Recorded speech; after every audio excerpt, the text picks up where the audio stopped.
نحمده ونستعينه ونستغفره ونؤمن به ونتوكل عليه نعوذ بالله من شرور انفسنا ومن سيئات اعمالنا من يهدي الله فلا مضل له ومن يضلل فلا هادي له واشهد ان لا اله الا الله وحده لا شريك له واشهد ان محمدا عبده ورسوله اللهم صل على محمد وعلى ال محمد كما صليت على ابراهيم وعلى ال ابراهيم انك حميد مجيد اللهم بارك على محمد وعلى ال محمد كما باركت على ابراهيم وعلى ال ابراهيم انك حميد مجيد اما بعد قال الله تعالى في القران المجيد اعوذ بالله من الشيطان الرجيم بسم الله الرحمن الرحيم يا ايها الذين امنوا اتقوا الله حق تقاته ولا تموتن الا وانتم مسلمون يا أيها الناس اتقوا ربكم الذي خلقكم من نفس واحدة وخلق منها زوجها وبث منهما رجالا كثيرا ونساء واتقوا الله الذي تساءلون به والأرحام إن الله كان عليكم رقيبا يا أيها الذين آمنوا اتقوا الله وقولوا قولا سديدا يصلح لكم أعمالكم ويغفر لكم ذنوبكم ومن يطع الله ورسوله فقد فاز فوزا عظيما صدق الله العظيم إن أصدق الحديث كتاب الله وخير الهدي هدي محمد وشر الأمور محدثاتها وكل محدثة بدعة وكل بدعة ضلالة وكل ضلالة في النار எல்லாம் வல்ல அல்லாஹ்வின் அன்பெரும் கருணையினால் ஜும்மா வேளை தொழுகை நிறைவேற்றுவதற்காக அல்லாஹ்வின் இல்லத்திலே நாம் எல்லாம் அமர்ந்திருக்கின்றோம். அல்லாஹ்வின் அன்பெரும் கருணையினால் தொடர்ந்து வரலாற்று நிகழ்வுகளை நாம் ஜும்மா பயானிலே கேட்டு வருகின்றோம். வரலாற்றின் மூலம் மூமின்கள் படிப்பினை பெற வேண்டும் என்பதற்காகத்தான் எல்லா திருக்குரானிலும் நபிகள் நாயகம் ஸல்லல்லாஹு அலைஹி வஸல்லம் அவர்கள் தன்னுடைய பொன்மொழிகளிலும் ஏராளமான வரலாற்று சம்பவங்களை நமக்கு எடுத்துச் சொல்லியிருக்கின்றார். அந்த அடிப்படையிலே இன்றைக்கு நாம் பார்க்க இருக்கக்கூடிய வரலாற்று தலைப்பு அகழ்போரின் பின்னணி என்ற தலைப்பின் கீழ் இருக்கக்கூடிய செய்திகளை சுருக்கமாக பார்க்க இருக்கின்றோம். நபிகள் நாயகம் ஸல்லல்லாஹு அலைஹி வஸல்லம் அவர்கள் மக்காவிலிருந்து மதீனாவிற்கு ஹிஜ்ரத் மேற்கொண்டு சென்ற அந்த சம்பவம் ஹிஜ்ரி என்று சொல்லக்கூடிய நம்முடைய கேலண்டர் துவங்குகிறது. அந்த அடிப்படையிலே ஹிஜ்ரி 2ஆம் ஆண்டு நடந்த யுத்தம் பத்ர் யுத்தம். முதலாக நடந்த யுத்தம் பத்ர் யுத்தம். அதில் அல்லாஹ் தஆலா மலக்குகள் மூலமாக முஸ்லிம்களுக்கு மிகப்பெரிய வெற்றியை கொடுத்தார். அதைத் தொடர்ந்து ஹிஜ்ரி 3ஆம் ஆண்டு நடந்த யுத்தம் தான் உஹது யுத்தம். அந்த உஹது யுத்தத்திலே முஸ்லிம்களுக்கு படிப்பினை பெற வேண்டும் என்பதற்காக ஒரு இழப்பை இறைவன் வழங்கினார். நபி ஸல்லல்லாஹு அலைஹி வஸல்லம் அவர்கள் இந்த குன்றிலிருந்து நீங்கள் இறங்க வேண்டாம் என்று சொன்ன அந்த படையினர் அதில் பெரும்பாலானோர் போர் முடிந்து விட்டது என்று தெரிந்து கொண்டு எந்த விதமான கட்டளையின்றி அந்த குன்றிலிருந்து கீழே இறங்கிறாங்க. அந்த இடத்திலே குதிரைப்படை வீரர்கள் மூலமாக தாக்கப்பட்டு அதில் நிறைய முஸ்லிம்கள் மரணித்தார்கள். குறிப்பாக ஹம்ஸா ரலியல்லாஹு அன்ஹு போன்ற முக்கியமான சஹாபாக்கள். அது நம்ம வரலாறு எல்லாம் நமக்கு தெரியும். அந்த உஹது யுத்தம் நடந்தது ஹிஜ்ரி 3. உஹது யுத்தத்திற்கு பிறகு நடந்த யுத்தம் தான் இந்த அகழ் யுத்தம். இந்த அகழ் யுத்தம் ஹிஜ்ரி 5ஆம் ஆண்டு நடந்த ஒரு யுத்தம். இதனுடைய பின்னணி என்ன என்று பார்த்தோம் என்றால், உஹது போர் முடிந்த அந்த காலகட்டத்திலே மதீனாவில் முஸ்லிம்களுக்கு மத்தியிலே தொடர்ந்து ஒரு பதட்ட நிலை இருந்து கொண்டே இருந்தது. உஹது போர் முடிந்த பிறகு முஸ்லிம்களுக்கு மத்தியிலே ஒரு பதட்ட நிலை, ஏதோ ஒரு எதிரியால் தொடர்ந்து ஆபத்துகள் வந்த வண்ணமாகவே இருந்து கொண்டிருந்தது. காரணம் என்னவென்று பார்த்தோம் என்றால், முஸ்லிம்களுக்கு ஏற்பட்ட அந்த உயிரிழப்பு குறைஷிகளுக்கு மகிழ்ச்சியை கொடுத்ததோ இல்லையோ, மதீனாவில் இருக்கக்கூடிய யூதர்கள் அதிகமாக மகிழ்ச்சி அடைந்தார். மதீனாவை சுற்றி இருக்கக்கூடிய அந்த யூதர்களாகட்டும் நயவஞ்சகர்களாகட்டும் முஸ்லிம்களாக தங்கி அவர்களோடு தொழுவார்கள், நோன்பு வைப்பார்கள். அப்படி சில நயவஞ்சகர்களும் இருந்தார்கள், முனாஃபிகீன்கள். அவர்களுக்கெல்லாம் ஒரு மிகப்பெரிய சந்தோஷமாகவும் கொஞ்சம் கொஞ்சம் வெளிப்படையாக சற்று எதிர்ப்பை காட்டுவதற்கு அவர்கள் முயற்சி செய்து கொண்ட ஒரு சூழலை மாற்றியது உஹது போர். எந்த அளவுக்கு என்று பார்த்தோம் என்றால், முஸ்லிம்களை இனி எளிதாக நாம் வென்றுவிடலாம், உஹது யுத்தத்துல பெரிய தோல்வி அடைஞ்சிட்டாங்க, இனி தைரியமா அவங்களை நாம எதிர்கொள்ளலாம் அப்படிங்கிற ஒரு சிந்தனையை அவர்களுக்கு மத்தியிலே ஏற்படுத்தியது யூதர்களுக்கு மத்தியிலே. ஆகவே தங்களுடைய திட்டங்களை அவர்கள் மாற்றி மாற்றி அமைத்துக் கொண்டே இருந்தார்கள். அல்லாஹ்வுடைய மிகப்பெரிய உதவி நபிகள் நாயகம் ஸல்லல்லாஹு அலைஹி வஸல்லம் அவர்களுக்கும் சஹாபாக்களுக்கும் ஒரு சிறந்த திட்டத்தையும் ஒரு தீரத்தையும் வீரத்தையும் கொடுத்து அந்த செயல்களை எல்லாம் முறியடித்துக் கொண்டே வந்தார்கள். இதுதான் உஹது யுத்தத்திற்கு பிறகு ஹிஜ்ரி 3க்கும் 5க்கும் இடையே நடக்கக்கூடிய சம்பவம். இது ஹிஜ்ரி 5ல இந்த அகழ் யுத்தம். அந்த நேரத்துல தான் என்ன நடந்ததுன்னு பார்த்தோம்னா, நபிகள் நாயகம் ஸல்லல்லாஹு அலைஹி வஸல்லம் அவர்கள் எப்பொழுது மதீனாவிற்கு வந்தார்களோ அப்பயே யூதர்களோடு ஒரு உடன்படிக்கை செய்றார். நாங்கள் முஸ்லிம்கள் பெரும்பான்மையாக இருக்கக்கூடிய இந்த மதீனாவிலே அரபு குலத்தை சேர்ந்தவர்கள், பெரும்பாலான முஸ்லிம்கள் இஸ்லாத்தை ஏற்றுக்கொண்டார்கள். அப்போ சிறுபான்மையினராக இருக்கக்கூடிய யூதர்கள், ஆனால் மிகப்பெரிய செல்வந்தர்கள், முஸ்லிம்களை எல்லாம் தங்களுடைய கட்டுப்பாட்டுகளை வச்சிருக்கணும், இந்த வேதங்களை காட்டி மிரட்டணும் அப்படிங்கிற சிந்தனையில் இருக்கக்கூடிய அவர்கள், எப்பயுமே உயர்குலத்தை போன்று தங்களை காட்டிக் கொள்ளக்கூடியவர்கள், அவங்களை எல்லாம் என்ன செய்யறான்னு கேட்டீங்கன்னா ரசூலுல்லாஹி அழைத்து ஒரு உடன்படிக்கை மேற்கொள்றார். மதீனாவினுடைய அரசராக நான் இருக்கிறேன். அப்போ இந்த மதீனாவிற்கு ஏதாவது துன்பங்கள் துயரங்கள் விளைவிப்பதற்காக எதிரிகள் மேற்கொண்டால் நீங்களும் எங்களுடைய நாட்டில் இருக்கக்கூடிய பிரஜைகள் தான், உங்களையும் நாங்கள் பாதுகாக்க வேண்டும். எனவே எங்களுக்கு நீங்கள் ஒத்துழைப்பு தர வேண்டும். எங்களுக்கு ஒரு ஆபத்துனா நீங்க ஒரு சமுதாயமாக இருந்தாலும் எங்களுக்கு நீங்க ஒத்துழைப்பு கொடுக்கணும். அதே நேரத்தில் உங்களுக்கு ஏதாவது ஒரு பிரச்சனைனா நாங்க உங்களுக்கு ஒத்துழைப்பு தருவோங்கிற ஒரு உடன்படிக்கை தான் யூதர்களுக்கு மத்தியிலே நபி அவர்கள் மேற்கொண்ட ஒரு உடன்படிக்கை. ஆனால் இந்த யூதர்களுடைய பண்பு எப்படி இருந்ததுன்னா உடன்படிக்கையை மீறுவது. அன்றிலிருந்து இன்று வரைக்கும் காசால போர் நிறுத்தம் சொல்லிட்டு மறுபடியும் எனக்கு மைக்கே அடிக்கும். அப்போ பாத்தீங்கன்னா உடன்படிக்கையை மீறுவது, நயவஞ்சர்களோடு நட்பு பாராட்டுவது, அதை போலவே குறைஷிகளோடு நெருக்கமாக உறவு வைத்துக் கொண்டு அவர்களுக்கு இங்கிருந்து தகவல்களை அனுப்புவது, மதீனாவின் ஆட்சியிலே என்னென்னலாம் நடக்குது அப்படிங்கிற ஒற்றர் வேலை செய்வது, இப்படியாக தொடர்ந்து நபி ஸல்லல்லாஹு அலைஹி வஸல்லம் அவர்களுக்கு இந்த யூத சமுதாயத்தினர் தொல்லைகளை கொடுத்து கொண்டே வந்தார்கள்.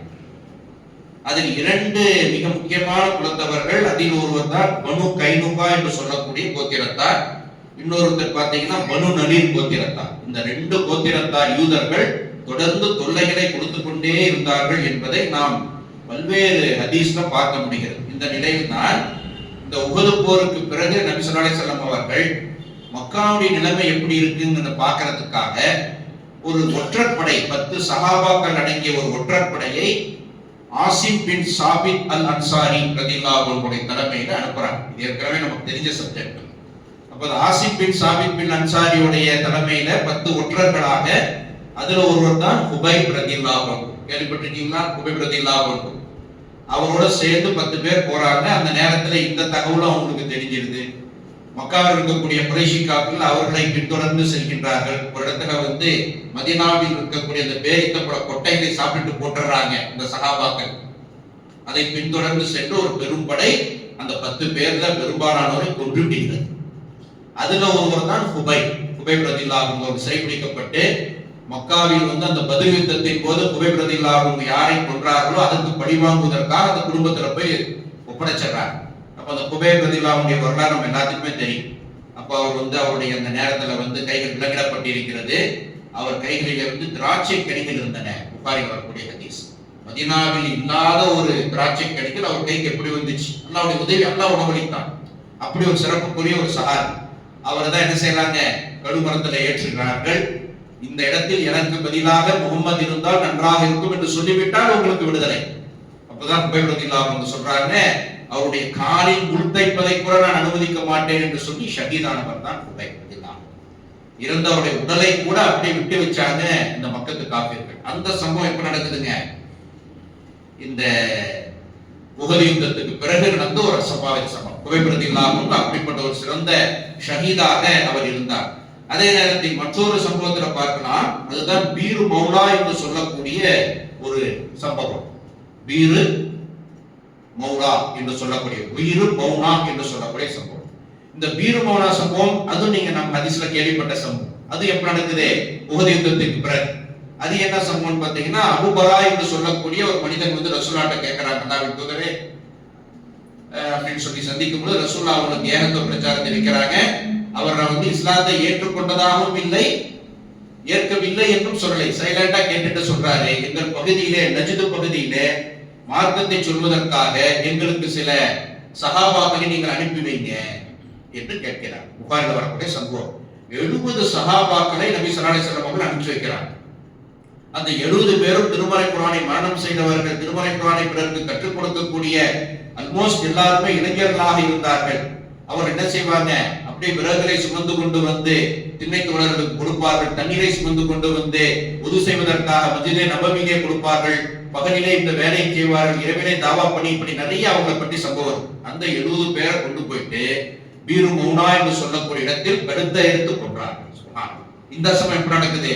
உஹது யுத்தத்திற்கு பிறகு. இவைகள் எல்லாம் என்னவென்றால், எப்படி முஸ்லிம்களை நாம் கழுவறுத்து விட வேண்டும், முஸ்லிம்களுடைய அந்த ஒரு பலகீனத்தை நாம் தெரிந்து கொண்டோம் உஹது யுத்தத்திலே. அதை தொடர்ச்சியாக தாக்குதல் செய்ய வேண்டும் என்று தொடர்ந்து அடுத்தடுத்த சம்பவங்களிலே நபி அவர்களுக்கு மிகப்பெரிய ஒரு பிரச்சனையை உருவாக்கக்கூடியவர்களாக இருந்தார்கள். மக்கா மதீனாவை சுற்றி இருக்கக்கூடிய அந்த யூதர்கள், மதீனாவிற்குள் இருக்கக்கூடிய யூதர்கள், மக்காவிற்கு வெளியிலும் மதீனாவிற்கு வெளியிலும் இருக்கக்கூடிய சில கோத்திரத்தார்கள், அதாவது மக்காவில் இருக்கக்கூடிய அந்த குறைஷினுடைய நண்பர்களாக இருக்கக்கூடிய கோத்திரத்தார்கள், நயவஞ்சகர்கள் என்ன ஒன்று சேர்ந்துக்கிறாங்க. இந்த நேரத்துலதான் இந்த பீரு மௌலாங்கிற இடத்துல வந்து ரசூலுல்லாஹி ஸல்லல்லாஹு அலைஹி வஸல்லம் அந்த சம்பவத்திற்காக என்ன செய்யறாங்கன்னு பாத்தீங்கன்னா, தொடர்ந்து பல நாட்கள் அவர்களை சபித்து குனூத் ஓதினார்கள். வரலாற்றுல பாக்குறோமா இல்லையா? அல்லாஹ் வந்து ஆயத்திறக்கிற போதும் அவரை நீங்க சபித்தது போதும் என்று சொன்ன உடனே நிறுத்துறாங்க. அவ்வளவு மன உளைச்சல் சொல்றாங்க. அந்த நேரத்துலதான் இன்னொரு சம்பவத்துல, அது நீண்ட சம்பவம், நான் சுருக்கமா சொல்றேன். நபி ஸல்லல்லாஹு அலைஹி வஸல்லம் அவர்கள் யூத சமுதாயத்திலிருந்து நஷ்டஈடு பெறுவதற்காக போய் ஒரு இடத்துல உட்கார்றாங்க. இந்த இடத்துல உட்காருங்க அப்படின்னு சொல்லிட்டு, உங்களுக்கு அந்த நஷ்டஈடை நாங்க கொடுத்துறோம். ஒரு சம்பவத்தை, ஒரு கொலை நடந்த ஒரு சம்பவத்துல அந்த நேரத்துல என்ன செய்யறாங்கன்னு கேட்டீங்கன்னா, ரசூலுல்லாஹி ஸல்லல்லாஹு அலைஹி வஸல்லம் அவர்கள் உட்கார்ந்த இடத்திலே மேலிருந்து ஒரு பெரிய கல்லை போட்டு ரசூலுல்லாஹை கொலை செய்வதற்கு முயற்சி செய்கிறார் யூதர்கள். சுப்ஹானல்லாஹ். அதை அல்லாஹ் அறிவிச்சார்னா உடனே ரசூலுல்லாஹி ஸல்லல்லாஹு அலைஹி வஸல்லம் அந்த இடத்தை விட்டு சஹாபாக்களோடு வாங்க போயிடலாங்கிறாங்க. அந்த இடத்துல தான் அல்லாஹ் தஆலா ஒரு ஆயத்தை இறக்குறான். இறை நம்பிக்கை கொண்டவர்களே, அல்லாஹ் உங்களுக்கு அண்மையில் செய்த பேருதவியை நினைத்து பாருங்கள். ஒரு கூட்டத்தார் உங்களுக்கு எதிராக தம் கைகளை நீட்டிட நாடிய போது அல்லாஹ் அவருடைய கைகளை உங்களை விட்டும் தடுத்தான். அல்லாஹ்வுக்கு அஞ்சிய நிபந்தம் வாழுங்கள். நம்பிக்கை கொண்டவர் அல்லாஹ்வே முழுமையாக சார்ந்து நிற்க வேண்டும் அப்படிங்கிற வசனத்தை தான் அல்லாஹ் இறக்குறான். இப்படி வந்து பார்த்தோம் என்றால், அந்த ஒற்றற்படை 10 பேர் கொல்லப்பட்டது, குபைப் ரலியல்லாஹு அன்ஹு உட்பட 70 சஹாபாக்கள் பீர் மௌனா என்று சொல்லப்பட்ட இடத்தில் கழுத்தை எறிந்து கொல்லப்பட்டது.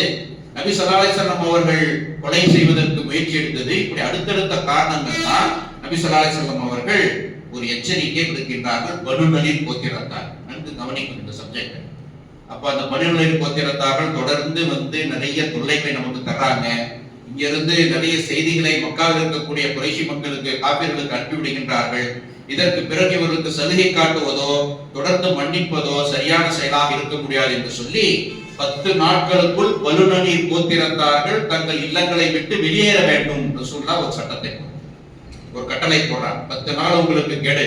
10 நாட்களுக்குள் பனு நலீர் கோத்திரத்தார்கள் கோட்டைகளில் வசிக்கக்கூடிய நீங்கள் உங்களுடைய கோட்டைகளை காலி செய்து கொண்டு நீங்கள் வெளியே சென்று விட வேண்டும். மீறினால் உங்கள் மீது போர் எடுத்து உங்களை நாங்கள் கொலை செய்வோம் என்று சொல்லி பல்வேறு சந்தர்ப்பங்கள் அவர்களுக்கு கொடுத்த பிறகு கூட அவர்கள் திருந்தவில்லை என்பதற்காக ஒரு ஆட்சி தலைவர் என்ற அடிப்படையிலே இந்த முடிவை அவர் அறிவிக்கின்றார். இந்த நேரத்துலதான் அந்த பனு நலீர் கோத்திரத்தை சேர்ந்தவர்களுக்கு எல்லாம் மதீனாவில் இருக்கக்கூடிய நயவஞ்சகர்கள் சொல்றாங்க, இல்ல இல்ல இந்த பேச்சை கேட்டு நீங்க போயிடாதீங்க, உங்களுக்கு நாங்கள் பக்கபலமாக இருப்போம் என்று சொன்னதன் அடிப்படையில யூதர்கள் வந்து எப்பொழுதுமே நேரடியாக களத்திற்கு வரமாட்டார். பத்ர் யுத்தத்திலே அவர்கள் உதவி செய்ய வேண்டும், உதவி செய்யவில்லை. ஒப்பந்தத்தின் அடிப்படையிலே உஹது போரில் உதவி செய்ய வேண்டும், உதவி செய்யவில்லை. மாறாக இவர்களுக்கு எதிராக அங்கே வந்து செய்திகளை அனுப்பி கொண்டிருந்தார்கள். அந்த நேரத்துலதான் ரசூலுல்லாஹி ஸல்லல்லாஹு அலைஹி வஸல்லம் அவர்கள் ஒரு படையை அனுப்புறாங்க. அந்த படை சென்று 10 நாட்களுக்கு பிறகு அவர்களை சந்திக்கக்கூடிய நேரத்திலே அவர்கள் தங்கள் கோட்டைகளுக்குள் மறைந்து கொண்டு அடர்ந்த பேரித்த பழங்கள் நிறைந்த ஒரு தோப்பு பகுதியில் கோட்டைக்குள்ள போய் மறைகிறாங்க எல்லாரும். அது எத்தனை எண்ணிக்கைன்னு ஹதீஸ்ல வரல. அப்ப அந்த கோட்டைக்குள்ள இருந்துட்டு என்ன செய்யறாங்க, அடர்ந்த பேரித்த பழங்கள் நிறைந்த ஒரு காடு மாதிரி ஒரு தோட்டம். மேல இருந்து கற்களையும் அம்புகளையும் வீசி இந்த முஸ்லிம்களை தாக்க தொடங்கினார்கள். அந்த நேரத்துலதான் போரின் சட்டம் என்ன தெரியுமா, நிழல் தரும் பயன் தரும் மரங்களை வெட்டக்கூடாது, அல்லாஹ்வுடைய தூதருடைய சட்டம். அப்ப யூதர்கள் என்ன நினைச்சுக்கிட்டாங்க, இந்த மரத்தை வெட்டினாதான் ஸ்கை கிளியரா தெரியும், இங்கிருந்து அவர்கள் தாக்குதல் செய்ய முடியும். அது வரைக்கும் மேல இருந்து ஒரு பொருள் இருந்தா கிளையில பட்டாச்சும் வந்து கீழே தாக்கும். ஆனா இங்க இருந்து அவங்க எதுவுமே செய்ய முடியாது, அடர்த்தியான கிளைகள். அந்த நேரத்துல தான் நபி ஸல்லல்லாஹு அலைஹி வஸல்லம் அவர்கள் சொல்றாங்க, இந்த நிழல் தரும் மரங்களை நீங்க வெட்டுங்கள் அப்படிங்கிறாங்க. சுப்ஹானல்லாஹ். நிழல் தரும் மரங்களை வெட்டுங்கள் என்று சொன்ன உடனேயே அந்த நேரத்தில் அவர்களுடைய அந்த மரங்கள் எல்லாம் வெட்டப்பட்டன. அவர்கள் தங்களுடைய பிள்ளை குட்டிகளோடு அந்த கோட்டைகளை விட்டு வெளியேறினார்கள். சுப்ஹானல்லாஹ். அப்ப அந்த கோட்டையை விட்டு வெளியேறக்கூடிய சம்பவத்தை வந்து, அந்த மரங்கள் வெட்டப்பட்ட சம்பவத்தை நபி அல்லாஹ் தஆலா சூரே அல் ஹஷ்ர் என்று சொல்லக்கூடிய அத்தியாயத்தில் சொல்றார். இது படிச்சு பாருங்க. சூரே அல் ஹஷ்ர் என்று சொல்லக்கூடிய 59வது அத்தியாயத்தில். ஹஷ்ர் என்றால் என்ன? வெளியேற்றப்படுதல். வெளியேற்றப்படுதல் யூதர்கள் வெளியேறதை பற்றி மட்டுமே அந்த வசனங்கள் அதிகமாக பேசுகின்றன. இப்னு அப்பாஸ் ரலியல்லாஹு அன்ஹு சொல்றாங்க, இந்த சூராவிற்கு அல் ஹஷ்ர் என்ற சூராவிற்கு பனு அந்த கோத்திரம் இருந்துச்சா இல்லைங்களா, அந்த கோத்திரத்தின் பெயரை வைத்திருந்தால் நன்றாக இருக்கும் அப்படிங்கிற ஒரு விஷயத்தை சொல்றாங்க. அப்ப எந்த கோத்திரத்தார்கள் இவர்களுக்கு தொடர்ந்து தொல்லை கொடுத்தார்களோ அந்த கோத்திரத்தின் பெயரை வைத்துத்தான் நான் அந்த சூறாவை அடைப்பேன்கிறார். அது என்ன கோத்திரம்? பனு நலீர் கோத்திரம் இல்லையா? அந்த சூறாவுக்கு பனு நலீர்னு பேர் வச்சா கூட கரெக்டா இருக்கும். இவர்கள் தொடர்பாக இறக்கப்பட்ட அந்த ஒரு வசனங்கள் அதில் இருக்கு என்று சொல்லி சூரா அல் ஹஷ்ர் வெளியேற்றம் அப்படிங்கிற தலைப்புல நீங்க படிக்கலாம். அப்ப அந்த நேரத்துல தன்னுடைய குழந்தைகளையும் எல்லாத்தையும் அடைச்சிக்கிட்டு 600 ஒட்டகத்திலே எல்லா பொருளையும் எடுத்துக்கொண்டு அவர்கள் வெளியேறினார்கள். வெளியேறுவதற்கு முன்பாக தங்கள் வீடுகளில் இருக்கக்கூடிய கதவு, ஜன்னல், சில பொருளை எல்லாம் சேதப்படுத்தினார்கள் என்று வருகிறது வரலாற்றுல.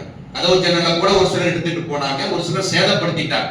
எப்படி இந்த கோட்டையை விட்டு போறோம், இந்த கோட்டைக்குள்ள அவங்க வசிப்பாங்க, அவங்க வசிப்பதற்கு ஏற்றவா இல்லாமல் எல்லாத்தையும் முடிந்தவரை சேதப்படுத்தி விட்டு அவர்கள் வெளியே செல்லும் பொழுது தலை குனிந்தவர்களாக, வெட்கமடைந்தவர்களாக செல்லாமல் ஆடிக்கொண்டும் பாடிக்கொண்டும் சென்றாங்க. வழக்கமாவே ஒரு கைதிகளாக வெளியே போறவங்க என்ன செய்வாங்க, அப்படியே தலை குனிஞ்சு வெட்கப்பட்டு வருத்தத்தோட போவாங்க இல்லையா? அவர்கள் நாம் வருத்தத்தோடு வெட்கப்பட்டு வெளியேறினால் இந்த முஸ்லிம்கள் மகிழ்ச்சி அடைவார்கள் என்பதற்காக அவர்கள் ஆடல் பாடலோடு வெளியேறினார்கள் என்று வரலாற்று ஆசிரியர் குறிப்பிடுகிறார். இந்த நேரத்துல தான் அல்லாஹ் சுப்ஹானஹு வ தஆலா அழகான ஒரு ஆயத்துல அதை சொல்றான். வேதத்தை உடையோரில் எவர்கள் நிராகரித்துக் கொண்டிருந்தனரோ அவர்களை அவருடைய வீடுகளிலிருந்து முதலில் வெளியேற்றியவன் அவனே. அல்லாஹ் சொல்றான், வேதமுடையோரிலிருந்து ஒரு பிரிவினரை அவருடைய வீட்டிலிருந்து வெளியேற்றியது யாரும் இல்லை, நான் தான் வெளியேற்றினேன். எனினும் அவர்கள் வெளியேறுவார்கள் என்று நீங்கள் நினைக்கவில்லை. அவர்களும் தங்களுடைய கோட்டைகள் நிச்சயமாக அல்லாஹ்வை விட்டும் தங்களை தடுத்துக் கொள்பவை என்று நினைத்தார்கள். ஆனால் அவர்கள் எண்ணீராத புறத்தில் இருந்து அவர்கள் அல்லாஹ் வேதனையை கொண்டு வந்தான். சுப்ஹானல்லாஹ், எப்படிப்பட்ட வசனம் பாருங்க.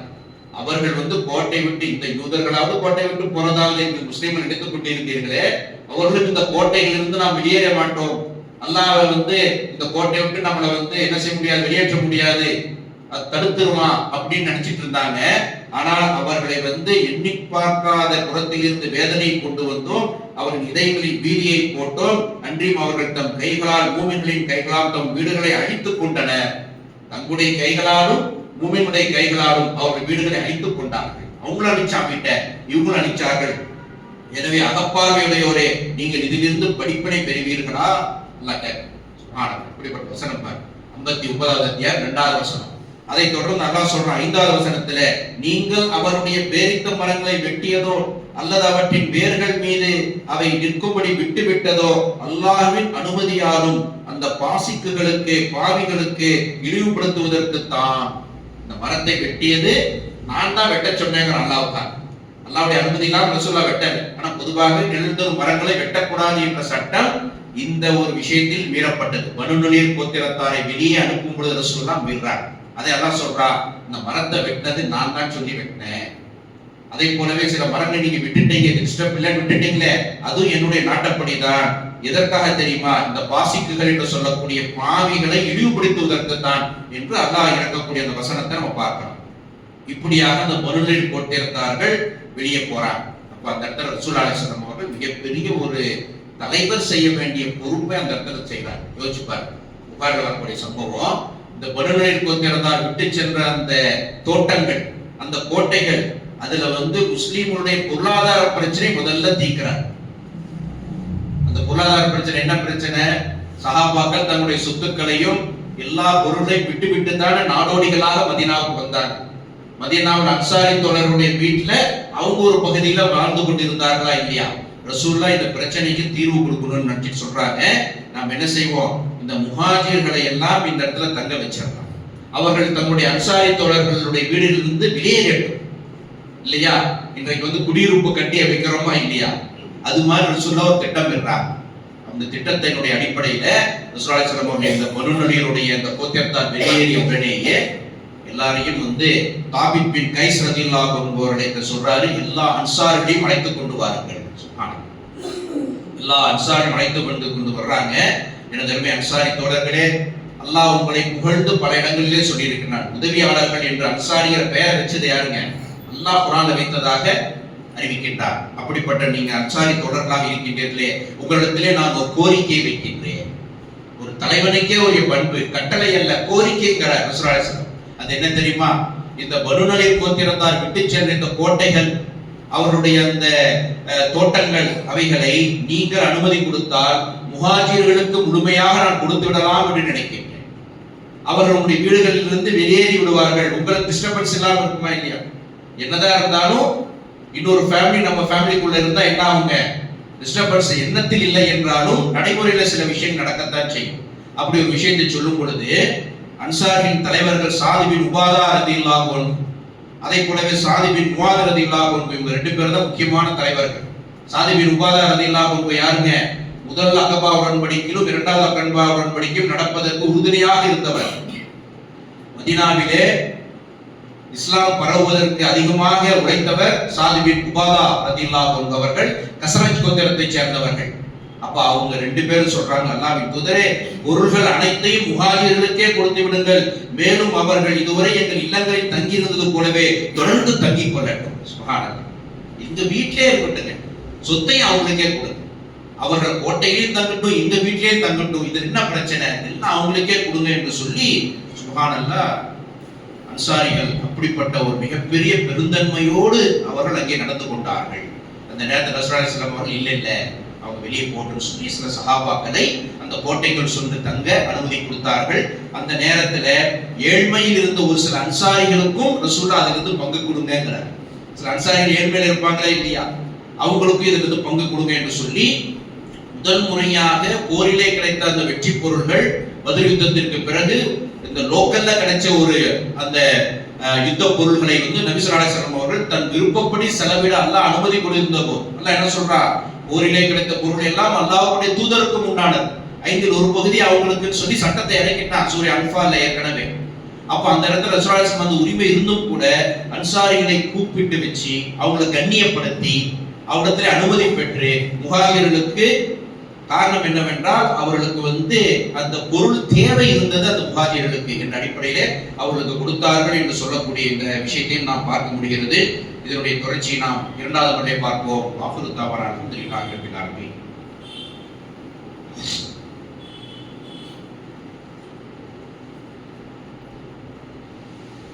அல்ஹம்துலில்லாஹி ரப்பில் ஆலமீன். வஸ்ஸலாத்து வஸ்ஸலாமு அலா ரசூலில் கரீம் வ அலா ஆலிஹி வஸ்ஹாபிஹி அஜ்மஈன். அம்மா பஅத்.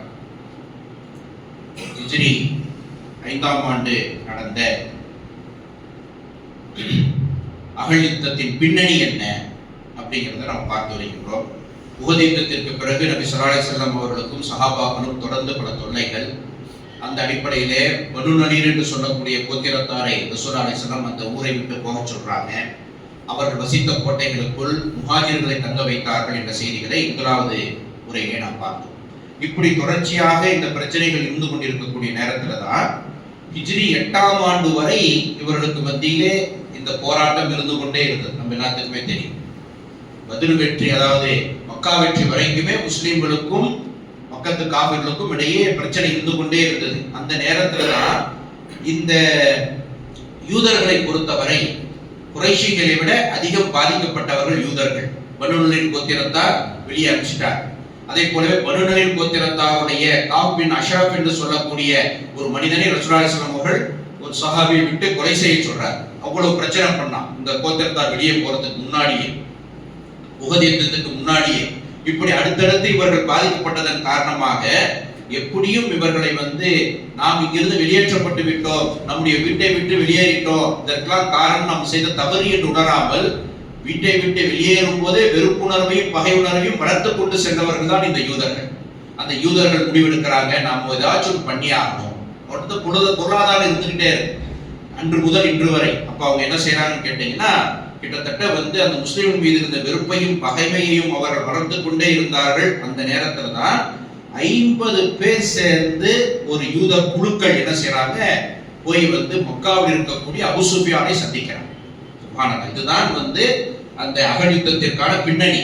இந்த அஹ்ல் யுத்தத்தை பற்றி அல்லாஹ் குர்ஆன்ல அஹ்ஸாப் என்று சொல்லக்கூடிய அத்தியாயத்துல சொல்றான். அஹ்ஸாப்னா என்ன பொருள்? கூட்டுப்படையினர், மல்டிநேஷனல் ஃபோர்ஸ் சொல்றோமா இல்லையா, அந்த கூட்டுப்படையினர் அப்படிங்கறதுடைய பொருள் தான் அஹ்ஸாப். அஹ்ல் யுத்தத்திற்கு வேறொரு பெயர் அஹ்ஸாப் யுத்தம். அப்ப அந்த கூட்டுப்படை எப்படி உருவாச்சுங்கிற பின்னணி தான் இன்னைக்கு நம்ம பார்க்கணும். அப்ப 50 பேர் கொண்ட யூத தலைவர்கள் நேரா போய் என்ன செய்யறாங்கன்னு கேட்டீங்கன்னா அபூ சுஃபியான் அவர்களை சந்திக்கின்றார்கள். பத்ர் யுத்தத்திற்கு பிறகு அபூஜஹல் கொல்லப்பட்ட பிறகு தலைமை பொறுப்பு யாருங்க? அபூ சுஃபியானுக்கு தான் வருது. அபூ சுஃபியான் எப்பொழுது ரலியல்லாஹு அன்ஹு மாறுறாரு? மக்கா வெற்றிக்கு பிறகுதான். அவரும் அவருடைய மனைவி ஹிந்தா என்பவர் யார்? ஹம்சாவை கொன்றுவதற்கு பிளான் போட்டு கொடுத்தவர், பரிசறிவித்தவர். அப்ப இவங்க எல்லாம் இஸ்லாத்துக்கு வரதுக்கு முன்னாடி நடந்த சம்பவம். யூதர்கள் போய் சொல்றாங்க, இந்த முகம்மதை எதிர்ப்பதில் யூதர்களாகிய நாங்களும் குறைஷி காபிர்களாகிய நீங்களும் ஒன்றுதான், நாம் 2 பேரும் அப்படின்னு சொல்லி பேச்ச ஆரம்பிக்கின்றாங்க.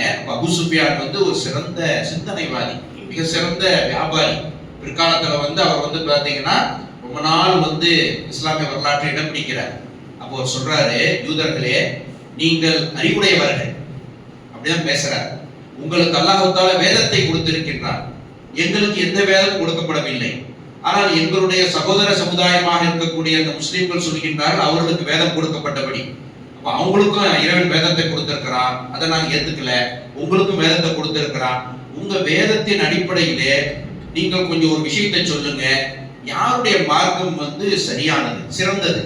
எங்களுடைய மார்க்கமா, முஸ்லிம்கள் சொல்லக்கூடிய மார்க்கமா? எங்களுடைய மார்க்கம்னா என்ன? லாத், உஸ்ஸா, மன்னா போன்ற சிலைகளை வழிபடக்கூடிய இந்த சிஸ்டம் கரெக்டா? முஸ்லிம்கள் சொல்லுகின்றார்களே வணக்கத்திற்கு அல்லாஹ்வை தவிர வேறு எவரும் இல்லை என்று, எது சிறந்தது என்று சொல்லும் பொழுது இந்த யூதர்கள் என்ன சொல்லி இருக்கணும்? இல்லைங்க, அவங்க வேதம் தான் சிறந்தது சொல்லணுமா இல்லையா? ஏன்னா இவங்களுக்கு தெரியும், யூதர்களுக்கும் முஸ்லிம்களுக்கும் 85% நெருக்கம் மார்க்கத்துல, கிறிஸ்தவர்களுக்கும் முஸ்லிம்களுக்கும் 90% நெருக்கம்.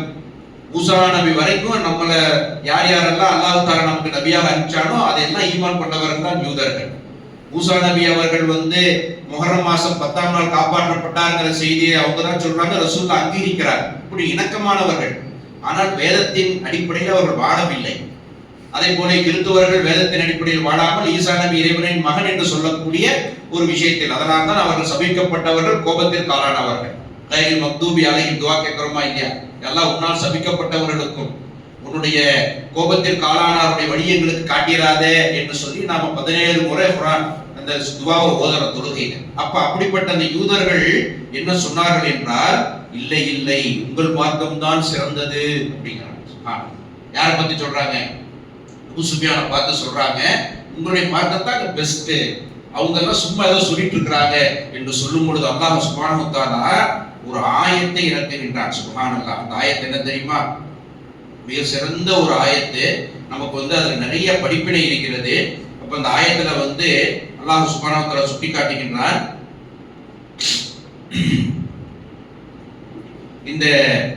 அந்த வசனத்தை நான் எடுத்து வச்சேன், எங்கேயோ மிஸ் ஆயிடுச்சு.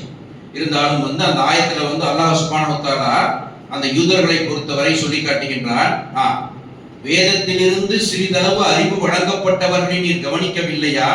அவர்களோ சிப்தையும் தாகூத்தையும் ஏற்றுக்கொண்டிருக்கிறார்கள். மேலும் நம்பிக்கை அற்றவர்களை குறித்து இவர்கள்தான் இறை நம்பிக்கை கொண்டதை விட மிகவும் நேர்வழி இருக்கின்றார் என்று கூறுகின்றனர். என்ன சொல்றான் அல்லாஹ் தஆலா? இது 4வது அத்தியாயத்துல சொல்றான், வேதத்திலிருந்து சிறிதளவு அறிவு வழங்கப்பட்டவரை நீர் பார்க்கவில்லையா நபியே? அவர்கள் என்ன சொல்லுகிறார்கள் என்றால், ஜிப்தையும் தாகூத்தையும் ஏற்றுக்கொள்ளக்கூடிய, இந்த லாத், மன்னா, உஸ்ஸாங்கிற மாதிரி ஜிப்து, தாகூத்துன்னு சொல்லக்கூடிய அது சிலை வணக்கத்தில் இருக்கக்கூடிய பெயர்கள். அவர்களை பார்த்து இவங்க சொல்றாங்க, நீங்கள் தான் இறை நம்பிக்கை கொண்டவர்களை விட மிகவும் சரியான நேரான பாதையில் இருக்கின்றீர்கள் என்று சொல்லுகின்றார்களே, இத்தகையவரைத்தான் அல்லாஹ் சபித்தான். யூதர்களை அல்லாஹ் சபித்தான் என்பதற்கு ஏராளமான சான்றுகள் அல்லாஹ் குர்ஆன்ல வச்சிருக்காங்க. இந்த யூதர்கள் பாருங்க, வேதத்தை வாங்கிக்கிட்டு வேதத்துல இருக்கிறதெல்லாம் மறைச்சிட்டு அந்த சிலைகளை வணங்கக்கூடிய அவர்களை பார்த்து சொல்லுகின்றார்கள், அவருடைய பாதை தான் சரியான பாதை என்று சொல்லுகின்றார்களே, இவர் அல்லாஹ்வால் சபிக்கப்பட்டவர்கள். வேறும் யாரை அல்லாஹ் சபித்து விட்டானோ அத்தகையவர்களுக்கு உதவி செய்பவரை நீர் காண மாட்டீர் என்று சொல்லக்கூடிய ஒரு ஆயத்தை அங்கே இறக்குகின்றார். யோசிச்சு பாருங்க. அப்ப யூதருடைய பண்பு அன்று முதல் இன்றைக்கு வரைக்கும் ஒரே மாதிரி தான். இப்படியாக அவர்களுக்கு மத்தியிலே ஒரு உரையாடல் நடக்குது. அவர்கள் ஒரு போர் செய்ய வேண்டும் என்று திட்டமிடுகின்றார்கள். அதை தொடர்ந்து இந்த 50 யூத தலைவர்கள் மக்காவை சுற்றி இருக்கக்கூடிய பல்வேறு அரபு கோத்திரத்தாரை சென்று சந்திக்கின்றார். பல்வேறு அரபு கோத்திரத்தார், மக்காவை சுற்றி இருக்கக்கூடிய அரபு கோத்திரத்தார் எல்லாம் இந்த மக்காவில் இருக்கக்கூடிய அரபுகளுடைய முடிவு தெரிஞ்சுக்கிட்டு இஸ்லாத்துக்கு வரலான்னு வெயிட் பண்ணிட்டு இருந்தாங்க. மக்கா வெற்றிக்கு பிறகு அவங்க எல்லாம் வர்றாங்க. அதுல முரட்டு கூட்டத்தார் தான் இருக்கிறாங்க. ராது தக்குவான்னு சொல்லக்கூடிய முரட்டு அரபிகள். அவர்கள் எல்லாம் என்னன்னா காசு கொடுத்தால் அவர்கள் பக்கம் பேசக்கூடிய அரபுகளாக அன்றைக்கு இருந்தார். எப்படி சொல்றோமா இல்லையா, கூலிப்படைன்னு சொல்றோமா இல்லையா, அப்படிப்பட்ட பல பேரை எல்லாம் சந்தித்து ஒரு மிகப்பெரிய கூட்டத்தை தயார் செய்து நபி அவர்களுக்கும் சஹாபா அவர்களுக்கும் எதிராக அந்த கூட்டுப்படை கிளம்புச்சு. அதுதான் அகழ்யுத்தத்தின் பின்னணி. எப்படி அவங்க கிளம்பினாங்க, எத்தனை பேர் வந்தாங்க, நபி அவங்க எப்படி அவங்களை சந்தித்தார்கள், அந்த போர் நடந்ததா இல்லையாங்கிறதெல்லாம் இன்ஷா அல்லாஹ் வரக்கூடிய ஜும்மாவினை நாம் பார்ப்போம். அல்லாஹ் சுப்ஹானஹு வ தஆலா வரலாறுகளை தெரிந்து கொள்ளக்கூடிய மக்களாக நம்மை மாற்ற வேண்டும். அதிலிருந்து படிப்பினை பெறக்கூடிய மக்களாகவும் அதிலிருந்து நம்முடைய ஈமானை வலுப்பெறச் செய்யக்கூடிய மக்களாகவும் எனவே மாற்றுவானாக என பிரார்த்தித்து இந்த ஜும்மாவை நிறைவு செய்கின்றேன். வாகுரு தவானா.